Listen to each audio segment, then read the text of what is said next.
Welcome to CHF Informations. Did you know what is the Cobra Effect and its origin? Keep watching, that's our topic for today. The Cobra Effect, also known as perverse incentives, describes the unintended negative consequences of offering a reward or incentive to solve a problem. According to legend, there was a cobra infestation in Delhi many years ago during colonial India. As a result, the British established a bounty for cobra skins. They believed that by offering a reward for dead cobras, the public would solve the problem of snake overpopulation. Instead of capturing and killing feral cobras, people began farming cobras for their skins. The British eventually realized what was going on and cancelled the bounty. With no bounties to collect, the cobra farmers released their snakes into the city, exacerbating the infestation. The so-called Cobra Effect gets its name from this, likely fictitious, story. The Cobra Effect, coined by German economist Horst Siebert, can derail even the best-laid plans of bureaucrats and business people. Real-world examples of the Cobra Effect. Number 1. Bogotá, fewer cars, less pollution. The Colombian government was in solution mode in Bogotá. The city was dealing with high levels of pollution as a result of excessive traffic. So the politicians devised a brilliant plan to reduce the number of cars on the road. As bureaucrats are wont to do, they enacted legislation to address the problem. People could only drive on certain days of the week. To keep things straight, the last two numbers on your license plate determined the day you could drive. That setup seemed pretty reasonable to the people in charge, but to lots of families, especially those where both parents worked, it was a problem. They needed to drive every day. But they were law-abiding citizens. They didn't want to break the law by doing something sketchy like buying an illegal license plate and switching it out. So they just found a legal loophole in the system.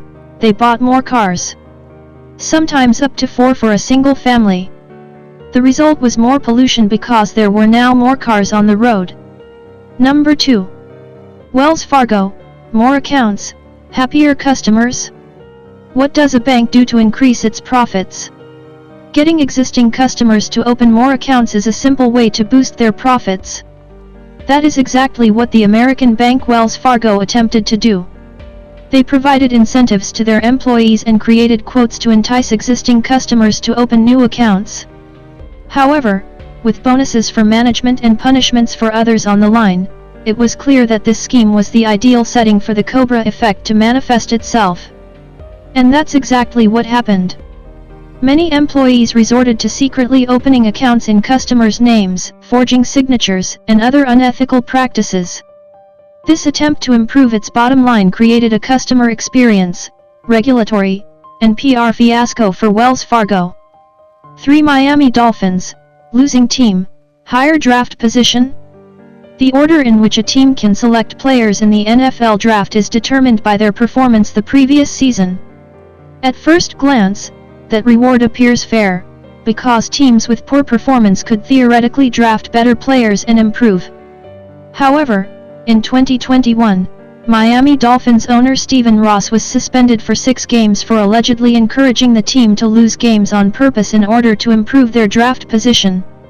Former Dolphins head coach Brian Flores, who blew the whistle, even suggested that he was offered monetary incentives to throw games. When the NFL offered a higher draft position as a reward for poor performance, they unintentionally triggered the Cobra Effect. How to avoid the Cobra Effect? You're bound to come across the Cobra Effect in some form or another whenever you deal with a reward or incentive, or even a punishment. However, if you are in charge of designing these rewards, it is important to understand how to avoid it. The economist and Freakonomics CEO author Stephen Levitt suggests 2 ways to avoid the Cobra Effect. Create simple incentives. The more complicated you make a scheme, the easier it is to find loopholes. Try to outsmart yourself. Before you put a reward scheme in place, try and figure out a way to game it, then adjust your program accordingly. You may not be able to avoid perverse incentives completely, but being aware is the first step to beating them. That's all for now. Please subscribe to our channel for more videos.